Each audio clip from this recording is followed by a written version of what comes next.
습니다. 사도신경 6번째 시간입니다. 예수님의 현재 사역이라는 제목으로 함께 은혜 나누고자 합니다. 제가 늘 마음속에 간직하고 품고 살아가는 그러한 문구가 있습니다.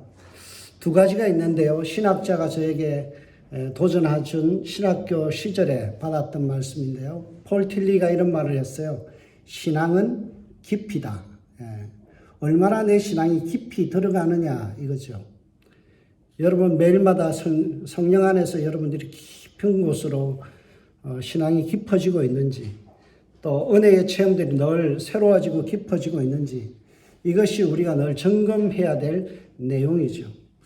신학자의 그 도전이 또 하나가 있다라면 저는 또 한 사람, 우리 한국 사람의 문구를 늘 마음속에 기억하며 살아갑니다. 그게 뭔가 하면 사랑하면 알게 되고 알게 되면 보이나니 그때에 보이는 것은 전과 같지 않으리라. 여러분 이것은 조선 중기 그 정조 때에 한준이라는 그러한 학자가 했던 말을 유홍준이라는 문화재 청장이 조금 바꿔서 패러디해서 한 말이에요. 그는 하는 말이 뭔가 하면 아는 만큼 보인다는 거예요. 아는 만큼 보인다. 여러분 그림을 봐도요. 그림의 문외 아니면 그림이 어떤 뜻인지를 몰라요. 피카소의 그림을 앞에다 갖다 놓으면 그림의 조에 있는 사람은 이것이 명화다 알지요. 그러나 그림에 전혀 소질이 없는 사람은 그것이 어떤 뜻인지 어떤 의미인지를 모르고 그냥 지나쳐 버린다라는 거죠. 도자기도 그렇고요. 수석도 그렇고 아는 만큼 보인다라는 거예요. 유한준 씨가 했던 그 원어에 보면 이렇습니다. 지적위진간. 이 말은 알아야 참으로 보인다라는 거예요. 여러분 우리의 신앙이 알아감, 예수 그리스도를 깊이 알아가는 것, 그만큼 알아가야만 어때요? 깊이 보이는 거예요. 신앙의 길이 보이는 겁니다. 사도신경을 깊이 알 때에 우리가 신앙의 길이 보여요. 이전에 보이지 않던 것들이 보이기 시작합니다. 하나님의 사랑하심, 예수 그리스도의 대속의 은혜, 성령님의 도우심, 이런 것 하나하나의 의미가 깊이 알아갈 때마다 우리의 신앙은 더 깊어지고 단단해진다라는 사실이에요. 저는 여러분들에게 사도신경의 한 글자 한 글자의 의미를 깊이 깨달아가기를 주의 이름으로 축복합니다. 그래서 보지 못했던 그 은혜들, 이전에는 그냥 스쳐 지나가며 그냥 입술로 고백해버렸던 그 내용들이 한마디 한마디가 우리 삶 속에 파고 들어와서 나를 변화시키는 그런 내용이 되었으면 한다는 것입니다. 지난 몇 주 동안 예수님의 과거의 사역에 대해서 우리는 살폈습니다. 과거의 은혜, 지금까지 주님께서 인도해 주신 은혜에 대해서 살폈어요. 그러면 에베네셀의 하나님, 지금까지 도우신 하나님, 과거에 예수 그리스도께서 성취하신 사역이 뭔가요? 그는 성령으로 잉태되어 동정녀 마리아에게 나시고 본디오 빌라도가 다스릴 때에 고난을 받아서 십자가에 못 박혀 죽으시고 장사된 지 사흘 만에 죽은 자 가운데서 다시 살아났다라는 거예요. 이 모든 동사들은 과거형으로 되어 있어요. 2000년 전에 성령에 의해서 마리아의 몸을 빌어서 태어나시고요. 본디오 빌라도 시절에 재판을 받으시고 고난받아서 십자가에 못 박혀 죽으셨죠. 장사되었고요. 또 사흘 만에 다시 살아나셨다라는 것은 모든 과거에 우리에게 베푸신 하나님의 은혜, 대속의 은혜입니다. 예수님의 탄생, 십자가의 처형, 장사됨, 그리고 부활까지는 2000년 전에 주님께서 우리를 위해서 해주신 사역에 대해서 설명하는 내용입니다. 그러나 오늘부터 다루는 내용은 예수님께서 오늘 우리에게 어떤 일을 행하고 계신가, 오늘 우리에게 주시는 은혜, 임마누엘의 은혜에 대한 내용입니다. 하늘에 오르시어 전능하신 아버지 하나님 우편에 앉아 계시다가 라는 이 문구는 과거의 은혜에서 현재 은혜로 터닝하는, 넘어가는 부분입니다.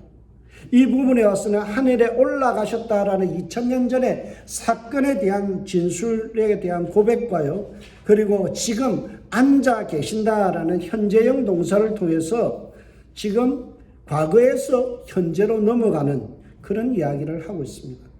누가복음 24장 50절에서 51절에 보세요. 예수께서 그들을 데리고 베다니 앞까지 나가서 손을 들어 그들에게 축복하시더니 축복하실 때에 그들을 떠나 하늘로 올려가시니라 라고 말씀하죠.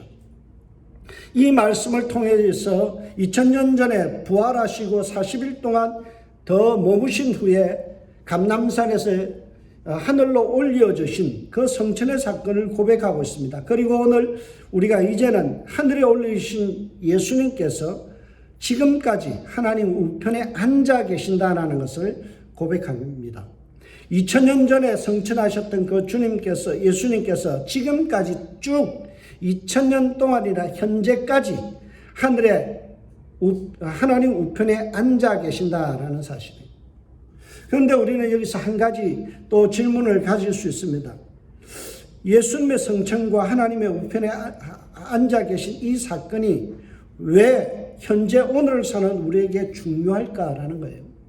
우리가 이것을 고백하는 것, 예수님께서 하나님 우편에 앉아 계신 사건이 오늘 우리에게 신앙생활하는 나에게 어떤 의미가 있느냐라는 거예요. 왜 믿음의 선배들은 사도신경을 만들면서 이 부분을 고백하게 만들었을까요? 거기에는 중요한 두 가지의 이유가 있습니다. 첫 번째는요, 예수님께서 성천하시고 하나님 우편에 앉아 계신 사건이 중요한 이유는 뭔가 하면 과거에도 존귀하셨던 그분이 더욱더 현재도 존귀하신, 아주 거룩하시고 존귀하신 분이라는 것을 선포하기 위해서입니다. 예수님은 2000년 전에만 존귀하시고 귀하신 분, 영광스러운 분이 아니라 현재 오늘도 그분은 존귀하시고 영광스럽다라는 거예요. 예수님께서는 하늘로 성천하셔서 더 존귀하신 그 자리로 올라가셨다는 것을 우리는 찬양하게 됩니다. 여러분, 만약 우리가 예배하고 찬양하며 믿음의 대상으로 여기는 예수님이 허접한, 영광스럽지 못한 분이라면 매우 곤란합니다. 여러분, 오늘 이 자리에 나와서 이 더운 날 여기 와서 예배를 드리는데요, 하나님 앞에 헌신해요. 예수님을 고백해요. 찬양해요. 이 모든 것이 내가 신앙생활하는 그 대상, 신앙의 대상이라는 분이 아주 허접하다, 아주 영광스럽지 못한다라면 여러분 이 자리에 앉아있을 이유가 없죠. 오늘 우리가 신앙생활하며 이 자리를 지키는 이유는 내가 신앙생활하며, 내가 찬양하며, 내가 그분을 향하여 기도하며 내가 높여드리는 예배의 대상 되시는 그 예수 그리스도가 매우 존귀하신 분이다라는 거예요. 그리고 영광스러운 분이라는 것을 오늘 우리는 고백하는 것입니다. 빌립보서 2장 6절에서 8절에 보면 이런 말씀이 있죠. 그는 근본 하나님의 본체시나 하나님과 동등됨을 취할 것으로 여기지 아니하시고 오히려 자기를 비워 종의 형체로 가지사 사람들과 같이 되셨고 사람의 모양으로 나타나셨음에 자기를 낮추시고 죽기까지 복종하셨으니 곧 십자가에 죽으십니다. 예수님은 본래 존귀하시고 아주 높으신 분이었어요. 그러나 그가 범죄한 피조물 인간을 구원하시기 위하여 친히 낮아지셨다는 거예요. 성부 하나님과 동격이었던 그 예수님께서 종의 모습으로, 아주 허습한 모습으로 이 땅에 오셔서 33년 동안 생애를 사시면서 천국 복음을 선포하시고 병등자를 치유하시고 하나님의 나라에 대해서 설명하시고 마지막으로 십자가에서 구원을 선포하시고 이루셨어요. 그리고 십자가에서 죽으시고 무덤에서 장사된 바 되었다가 부활하시고 승천하심으로 다시 높여지시고 존귀한 자리로 돌아가셨다, 승귀하셨다라는 사실이에요. 우리가 하늘에 오르시어 전능하신 하나님 우편에 앉아 계신다라고 고백하는 순간 우리의 신앙의 대상 되시는 예수 그리스도가 정말로 존귀하시다라는 사실을 마음속에 생각하며 고백할 수 있어야 되는 거예요. 그것을 강화시켜주기 위하여 믿음의 선배들은 예수님의 존귀함과 연관된 두 가지 단어를 여기에 사도신경에 실었습니다. 첫 번째 단어는 하늘에라는 말이에요. 하늘에 오르시오. 예수님께서 올라가신 곳이 어디라고요? 하늘이라고 지정합니다. 그리고 또 하나, 예수님이 앉아 계신 곳이 어디예요? 하나님 우편. 이 두 가지의 단어는 예수님이 얼마나 존귀하신 분인가를 설명해 주는 내용을 담아 있는 단어입니다. 그러면 하늘은 무엇이기에 존귀함을 뜻할까요? 여기서 말하는 하늘이라는 것은 그냥 우리의 눈으로 보여지는 스카이, 하늘이 아니에요. 코스모스라는 이 우주가 아닙니다. 분명히 예수님의 육체가 하늘로 올라가셨어요. 그러나 하늘에 도달하신 그 장소는 우리 눈으로 보여지는 스카이, 하늘, 우리 눈으로 개념으로 갖고 있는 그런 하늘이 아니에요. 예수님께서 오르신 그 하늘이란 곳은 예수님께서 이 땅에 오시기 전에 하나님과 교제하며 복을 누리셨던 영광스러운 장소죠. 그래서 성경은요, 일반적인 물리적인 하늘, 스페이스를 갖다가 코스모스, 우주나 하늘을 갖다가 스카이라와는 구분을 되게 예수님이 계신 곳을 뭐라고 불러요? 영어에서는 heaven, 천국이라고 부르죠. 오늘 여기서 하늘에 오르셨다라는 것은요, 우리가 물리적인 비행기를 타고 올라가는 그런 하늘이 아니에요. 영광이 가득 찬 곳, 죄는 조금도 용납되지 않는 그 거룩한 곳, 하나님과 대면하여 만날 수 있는 그 영광스러운 장소, 그것이 뭐예요? 하늘이라는 겁니다. 요한복음 3장 13절은 이렇게 말씀합니다. 하늘에 내려온 자 곧 인자 외에는 하늘에 올라간 자가 없느니라. 여러분, 하늘에서 내려온 자 곧 인자 외에는 하늘로 올라간 자가 없느니라. 여러분, 이 사실은요, 아직까지도 그 어떤 누구도 천국으로 바로 입성한 사람은 없습니다. 왜요? 주님 재림하셔야만 마지막 심판날 우리가 하늘로 들림받는 거죠. 그전에는 잠자는 자라고 말씀하죠. 지난주에 우리가 배웠잖아요. 음부라는 것, 하데스라는 부분들 제가 잘 설명해 드렸죠. 여러분, 주님께서 올라가신 곳은 하나님의 영광으로 가득 차 있는 그곳으로 가셨다는 거예요. 그래서 사도행전 7장 55절에 보면 스데반이 순교할 때 순교의 장면을 스케치한 부분이 있는데요. 그게 이렇게 기록합니다. 스데반이 성령이 충만하여 하늘을 우러러 주목하여 하나님의 영광과 및 예수께서 하나님 우편에 서신 것을 보고, 여러분, 스데반이 순교당할 때 예수님께서 하나님 우편에 앉아 계세요. 벌떡 일어섰대요. 근데 그 장소에 어떤 것이 있었다고요? 하나님의 영광이 있었다. 그러니까 예수 그리스도께서 오르신 곳은 영광스러운 그 곳이라는 것을 우리가 알 수 있죠. 스데반은 영적인 안목이 열림으로 인해서 천국을 경험했는데 그 천국의 모습이 어떻다고요? 너무나 영광스럽고 찬란하며 그곳에 예수 그리스도가 계시다는 것을 또렷하게 목격했다라고 그는 고백하며 간증합니다. 여러분, 우리가 믿는 예수 그리스도는 너무나 존귀하시고 거룩하시며 우리가 장차가는 그곳 천국은요, 우리가 경험할 수 없는 이 세상의 영광과 존귀와 막 바꿀 수 없죠.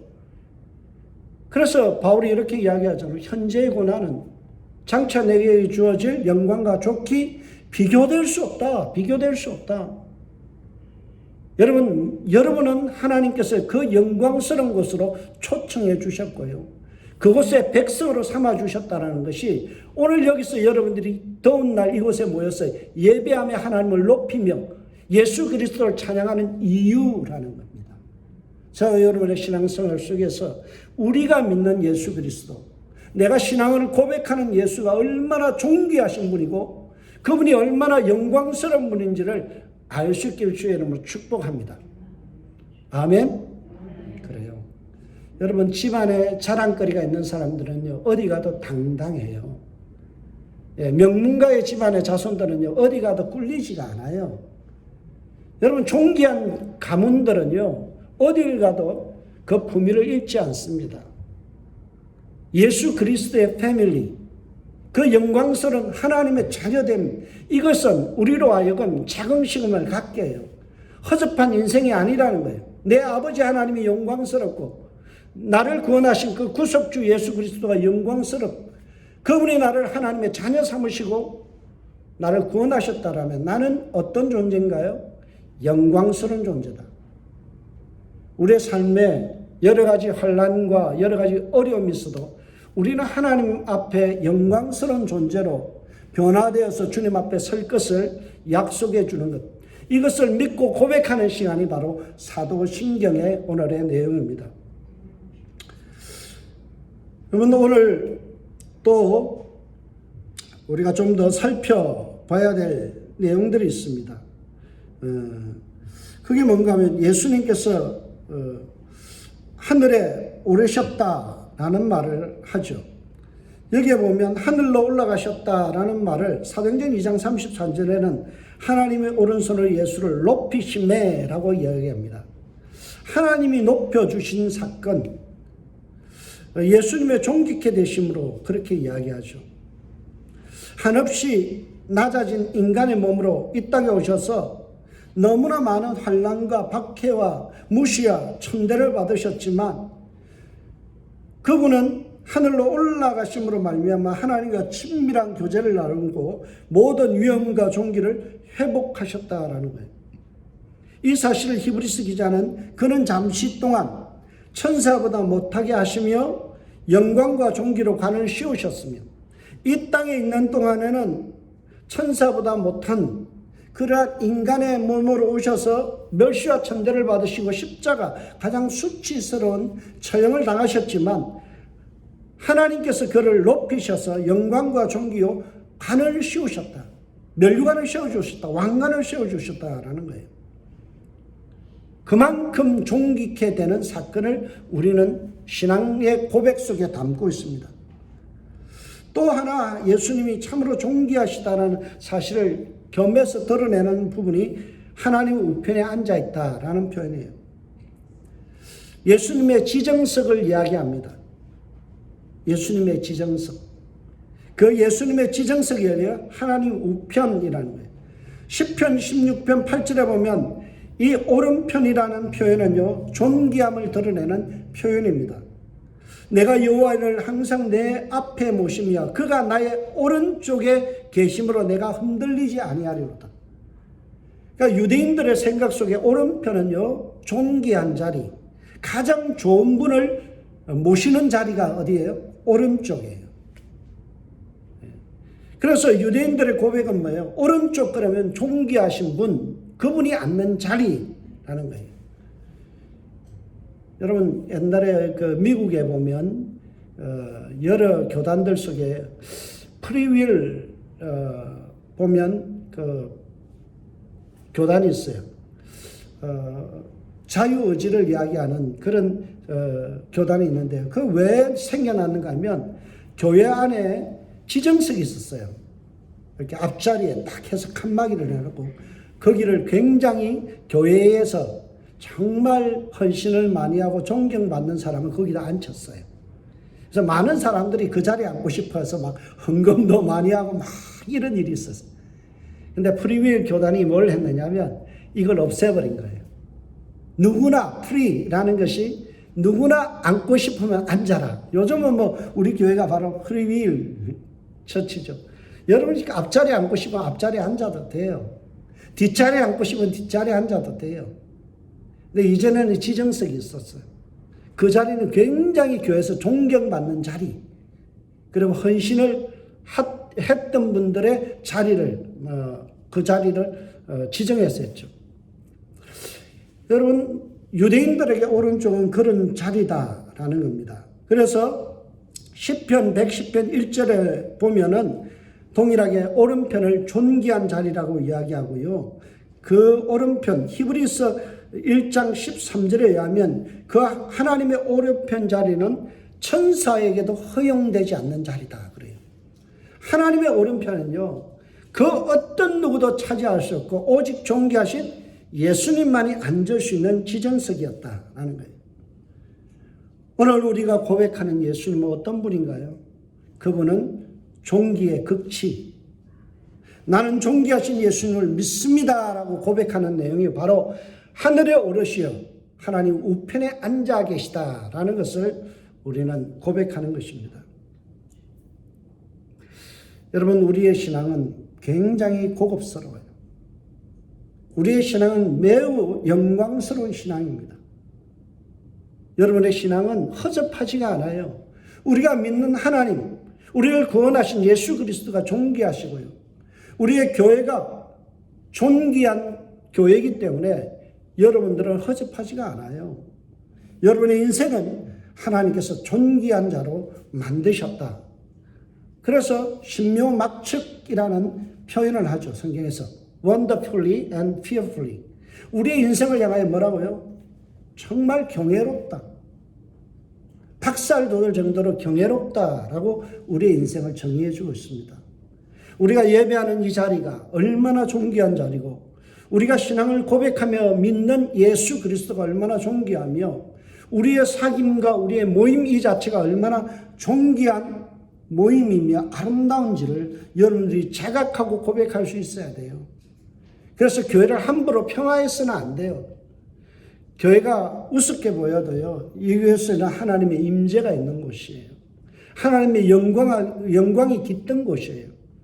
그래서 저와 여러분들이 실수가 있고 또는 어떤 죄악이 있다 할지라도 하나님께서 우리를 선별하여서 우리를 하나님의 존귀한 백성으로 삼으셨다는 이 사실은 변함이 없다라는 것을 우리가 예배 시작하면서 고백하는 겁니다. 나는 존귀한 자다. 내가 존귀한 자로 이 자리에 부름을 받았고, 또 그 존귀하신 자리에서 우리가 존귀하신 예수 그리스도와 존귀하신 하나님을 높이며 예배할 수 있는 이 영광스러움을 내가 허락받았다라는 것을 고백하는 시간이 바로 하늘에 오르시어 하나님 우편에 앉으셨다라는 거예요. 두 번째로 예수님의 성천과 하나님 우편에 앉으신 사건이 왜 중요한가? 왜 이것을 고백하는가? 첫 번째는 뭐라요? 첫 번째는 예수님의 존귀함. 두 번째는 뭐예요? 예수님의 통치입니다. 오늘 우리의 신앙생활 속에서 왜 이 고백이 유효하며 이 고백이 우리에게 중요한가 하면요, 오늘도 살아계셔서 그분은 나를 통치하시고 이 세상을 통치하신다는 거예요. 통치자로서의 자리를 앉아 계신다는 거예요. 그래서 성경학자들은 하나님의 우편에 앉으신 사건을 뭐라고 표현하는가 하면, 신학자들은 천상의 대관식, performance of coronation 해서 이것은 대관식이다. 왕을 세우는 자리, 대통령 취임식 이런 것과 같다는. 여러분, 대통령이 취임하면 어떻게 돼요? 그날부터 5년 동안을 나라를 다스리잖아요. 통치하죠. 그때부터 모든 나라를 통치하고 결정할 수 있는 권한이 있어요. 근데 예수님은 5년 단임제가 아니에요. 영원하신 통치자라는 거죠.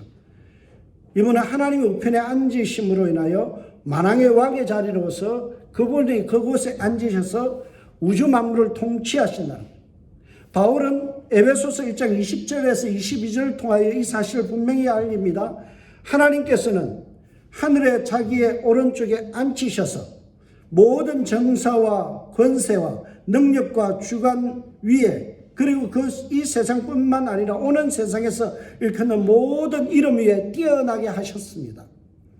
탁월하게 하시고요. 그리고 하나님께서 만물을 그리스도의 발 아래 굴복시키시고 그분을 만물을 위해 교회의 머리로 삼으셨습니다. 우주적인 교회, 이 교회의 주인이 누구라고요? 예수 그리스도. 만물의 위에 뛰어나신 주님. 하나님께서 예수님을 지극히 높이시고 하나님 우편의 자리에 앉히심으로 뭘 하셨어요? 통치의 권한을 위임하신 거예요. 이제부터 예수 그리스도께서 모든 이 땅의 역사를 다스리고 또 간섭하시고 이루어 나가시도록 하나님께서 예수님에게 통치권을 위임하셨어요. 그래서 하나님께서 만물을 그의 발 아래 복종시키시고 그분을 만물 위의 교회의 머리가 되게 하셨다라는 것을 이야기할 수 있죠. 예수님은 오늘도 우리의 삶을 어떻게 하신다고요? 통치하시고 다스리시며 이끄시고 간섭하신다는 거예요. 이것을 고백하는 거예요. 예수님은 2000년 전에 하늘로 올라가셔서 나 몰라라 팔짱 끼고 간섭하지 않고 방관자로 계신 분이 아니라 나의 삶에 개입하셔서 나를 도우시고 이끌어 가시는 분. 많은 분들이 이 부분에 대해서 또 의문을 가질 수 있습니다. 예수님이야 좋겠다. 왕노릇 하시니까. 그게 나하고 무슨 상관이야? 예수님이야 신났지. 나와 무슨 상관이 있을까? 예수님의 왕노릇이 과연 나와 무슨 상관이 있을까? 이 생각은 매우 어리석은 생각입니다. 왜냐하면 예수님의 통치는 나에게 엄청난 유익을 가져다 주기 때문에 그래요. 요한은 요한복음 16장 7절에서 이렇게 이야기합니다. 성천하신 이유가 내가 너에게 실상을 말하노니 내가 떠나는 것이 너에게 유익이라. 내가 떠나는 것이 너에게 뭐라고요? 유익함이다. 매우 효과적이고 유익하다라는 거예요. 여러분 이 말이 설득 납득이 안 가요. 부활하신 주님께서 온 땅을 돌아다니면서 나 부활했다 보여주면 얼마나 예수를 잘 믿을까요? 그 능력과 부활하신 능력, 그 변화되신 모습을 가지고 세상 곳곳에 들어가면서 돌아다니면서 복음을 전하면 너무나 효과적이니까요. 예수 안 믿을 사람이 어디 있겠어요? 근데 예수님은 이상한 말씀 하셔요. 내가 떠나가는 것이, 천국에 올라가는 것이 유익하다라는 거예요. 왜 이런 말씀을 했을까요? 요한복음 16장 7절 뒷부분을 읽어보면 알 수가 있죠. 내가 떠나는 것이 너에게 유익이라. 내가 떠나지 아니하면 보혜사가 너에게 오지 아니할 것이요. 가면 내가 그를 너에게 보내리니. 예수님의 성천을 통하여 누가 온다고요? 예수님 떠나가시면 바톤 터치로 누가 온다고요? 보혜사 성령께서 오신다. 오늘 보면 49절에도 동일한 말씀을 합니다. 보혜사 성령의 도우심을 받게 하는 유익이 있다는 거예요. 예수님의 통치는 하늘에서는 하나님의 경륜과 섭리로 통치하시고 이 땅에서는 누가 그것을 도와주셔요? 성령 하나님께서. 그래서 우리는 한글에서는 보혜사 성령이라고 번역합니다. 보혜사의 뜻이 뭘까요? 한자를 살펴보면 도울보, 은혜해 서성사. 보혜사라는 말은요, 은혜로 돕는 스승 그런 뜻이에요. 성령님이 어떤 분이라고요? 은혜로 우리를 도와주시는 스승 같은 분. 그래서 영어에서는요, 원더풀 카운셀러, 원더풀 카운셀러. 여러분 학교 가면요, 미국에는요, 카운셀러가 있어요. 카운셀러는 뭐예요? 수업에 들어가는 게 아니에요. 걔가 학교 생활을 잘 4년 동안 마칠 수 있도록 하나하나 다 알려줘요. 대학 갈 때요, 카운셀러가 전부 다 상담해서 대학 진학할 수 있도록 도와줘요. 입학에서부터 졸업할 때까지요, 카운셀러 잘 만나래요. 카운셀러가 정말 좋은 사람 만나면요, 굉장히 득템, 아주 큰 이익이 있어요. 예. 여러분, 이 카운셀러, 원더풀 카운셀러가 누구라고요? 성령 하나님. 그래서 때로는요, 다른 성경에 보면 헬퍼라고 되어 있어요. 성령님 어떤 분이라고요? 보혜사 성령이라는 것은 헬퍼, 나의 인생을 지금 풍성케 하시기 위하여 도와주시는 분. 예수님의 성천은 우리를 돕는 성령 하나님과의 바톤 터치예요. 이 땅에서는 성령 하나님께서 모든 일들을 우리를 도와주시는 거죠. 하나님의 경륜과 하나님의 계획을 천상에서는 예수 그리스도께서 그것을 다 아시고 계획을 짜시면요, 성령 하나님께서는 그 하나님의 계획이 우리의 삶 속에 실현될 수 있도록 도우신다라는 거죠. 그 결과 어떤 일이 일어납니까? 우리의 삶에 풍성함, 충만함이 있죠. 에베소서 4장 9절에서 10절을 통해서 이 부분을 이야기합니다. 올라가셨다 하셨은즉, 즉 땅 아래 낮은 곳으로 내리셨던 것이 아니면 무엇이냐? 내리셨던 그가 곧 모든 하늘 위로 오르신 자니 이는 만물을 충만케 하려 하십니다. 예수님의 성천의 이유가 뭐라고요? 만물, 이 세상 모든 만물이 충만함, 풍성함을 경험하기 위하기다. 예수님의 성천은 온 땅이 충만해지는 사건이라는 거예요. 이 충만함은 나 개인에게 적용되는 사건입니다. 예수님의 충만하심이 예수님이 경영하심으로 인해서 온 땅이 충만한데 그것이 나에게 혜택이 없는 것이 아니라 어때요? 그것이 나에게 직접적인 혜택이 있다는 거예요.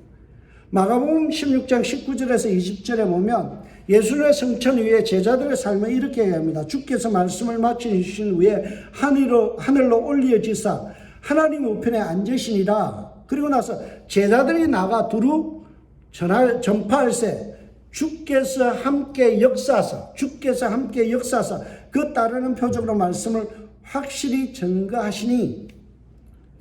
여러분, 예수님께서 하늘로 올라가시고 하나님 우편에 앉으시고 나서 팔짱 끼고 니네들 알아서 해라 하지 아니하고 어떻게 하셨다고요? 주께서 함께 역사하사 임마누엘 되신 주님께서 우리의 삶 속에 개입하시고 우리를 도와주시고 역사 일을 함께 하셨다는 거예요. 그래서 우리는 낙심하지 말아야 돼요. 세상 끝날까지 너희와 항상 함께 있으리라 하시냐 주님 약속해 주셨어요. 오늘 우리가 이 신앙 고백하는 것은 현재 나의 삶에 예수님께서 함께 역사하고 있다는 것을 고백하는 거예요. 임마누엘의 하나님을 고백하는 거예요. 어제까지 여호와께서 에베네셀로 지금까지 인도해 주신 것도 감사한 일이지만 오늘 이 시간 하루하루 살아가는 내 삶 속에 하나님의 함께 역사하심과 내가 너희와 항상 함께 하시리라는 그 약속의 말씀이 오늘도 유효하다는 거예요. 그것을 고백하는 거예요. 여러분, 힘들고 어려워도 나 혼자 사는 게 아니에요. 혼자라고 외로워질 때마다 기억해야 될 부분이 있어요. 그게 뭐예요? 하나님께서 주께서 함께 역사하시는구나. 하늘에 오르시어 하나님 우편에 앉아 계시는 동안에 방관자로 계신 것이 아니라 나의 삶에 들어오셔서 나를 도우시고 나의 삶에 개입하신다는 거예요.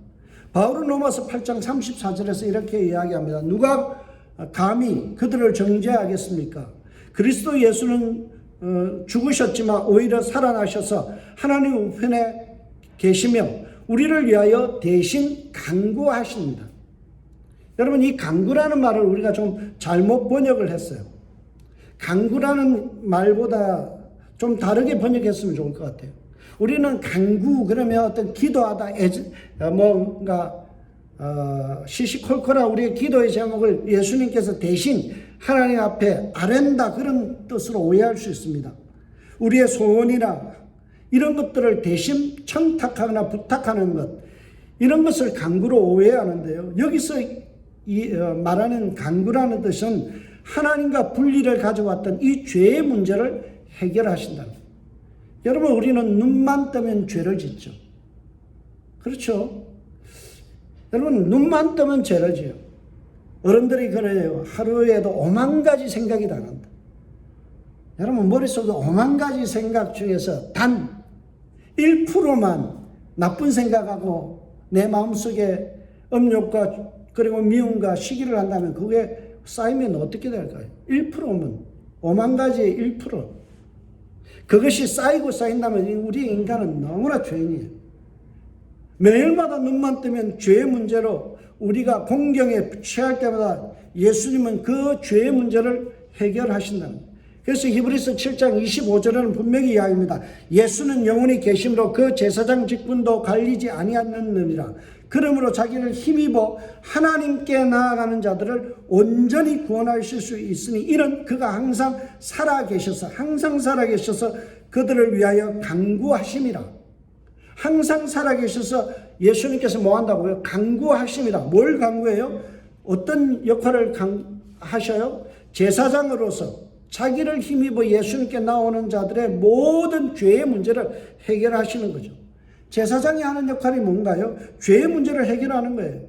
하나님과의 관계를 단절시키고 하나님과의 관계를 비틀어버리며 하나님의 사랑으로부터 떠나가게 하는 이 죄의 문제를 예수님은 그 가운데서 중재자로서 끊임없이 그 죄의 문제를 해결하시는 거죠.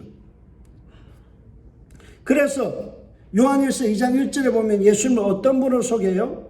대언자, advocate라는 영어를 썼습니다. 만일 누가 죄를 범하여도 아버지 앞에서 우리에게 대언자가 있으니 곧 의로우신 예수 그리스도이라. 만일 우리가 죄를 지으면 우리를 위하여 대언자, advocate가 있는데 그가 누구라고요? 예수 그리스도라. 대언자라는 말은요, 어떤 뜻인가 하면 중재자, 그런 뜻이에요. 근데 중재자라는 것은 가운데서 중재할 수 있는 권한과 역할이 있어야 돼요. 내가 옆에서 중재를 하는데 중재가 안 먹힌다는 건 뭐예요? 내 권위가 없는 거예요. 그렇죠. 저는 우리 성결교회 총회를 가면 참 재밌는 부분을 보게 됩니다. 목사님들도요, 잘 싸워요. 그냥 총회 가면 막 네가 옳다, 네가 잘못했다, 네가 잘못했다 막 싸워요.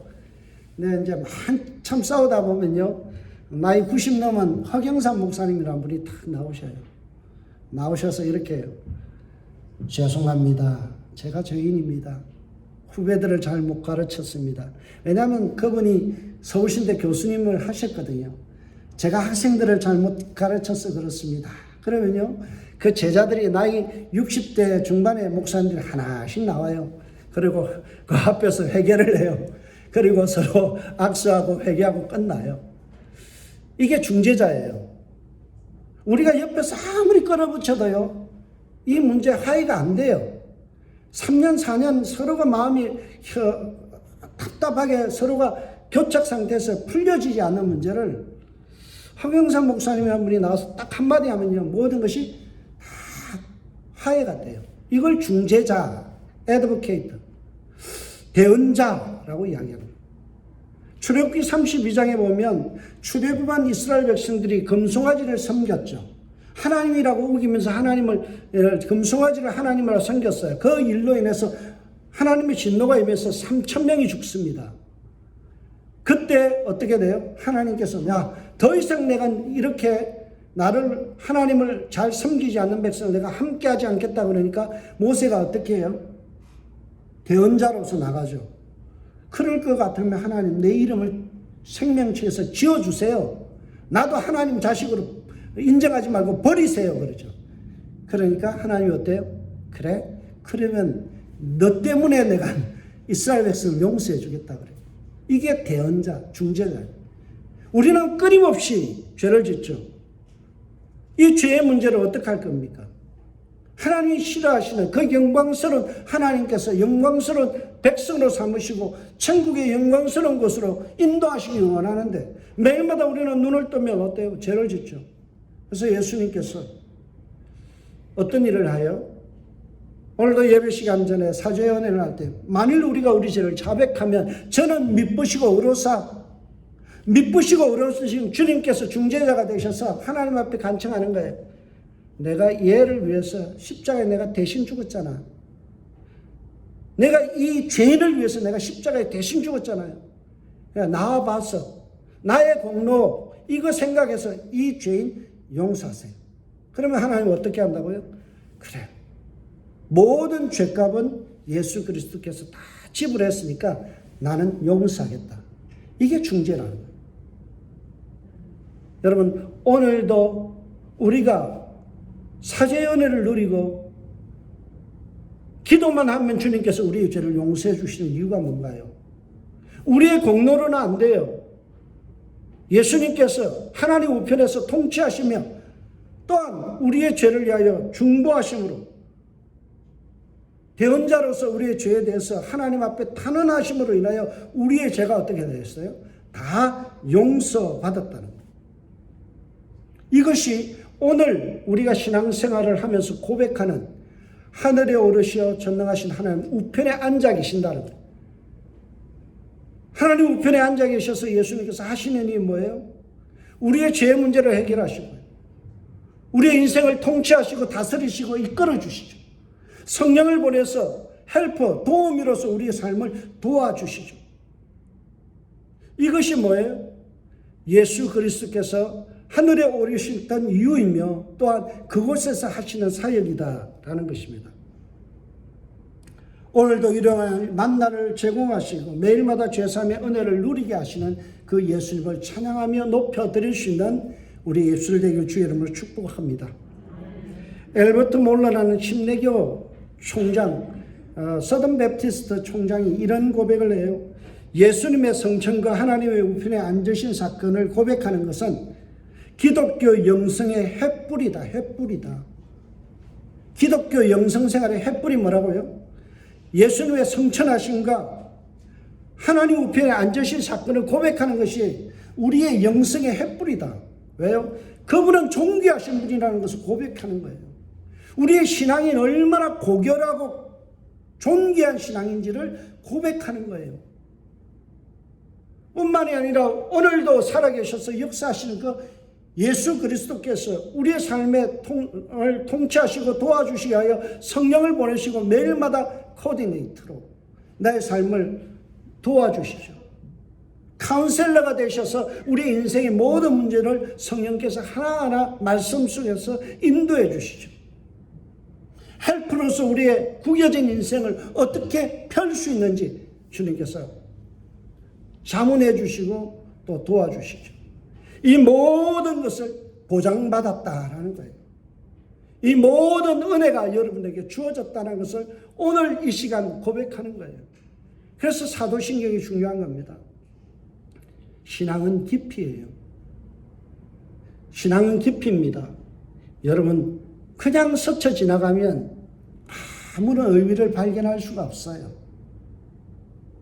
그렇죠. 여러분 게터스버그라는 이 지역이 어떤 지역입니까? 남북전쟁이 그죠. 근데 모르는 사람은 그냥 지나가요. 270번 도로 타고 그냥 지나가요. 아는 사람은 뭐예요? 보이는 거예요. 하나하나가 보이죠. 얼마나 중요한지가 보이죠. 우리 신앙에 있어서 뭐가 중요한지를 알아야 아는 만큼 보이는 거예요. 그때 보이는 것은 이전에 보이는 것과는 완전 달라요. 저와 여러분의 신앙이 깊어질 수 있게 주여 축복합니다. 그래서 매일마다 고백하는 이 신앙 한마디 한마디가 정말 닭살 돋을 만큼 내 삶에 와닿아야 돼요. 형식적으로 지나가는 신앙이 아니라, 형식적으로 고백하는 신앙이 아니라 한마디 한마디를 통하여 주님과 깊은 교제하며 주님을 향하여 고백하는 한마디 한마디가 진정성 있는 고백, 그런 고백을 통하여 하나님께 영광 올려드리고 내 삶에는 신앙이 더 안정적으로 깊어지고 깊어져서 주님 안에서 정말 요동치 않는 저와 여러분의 삶이 되시길 주의 이름으로 축복합니다. 기도하겠습니다.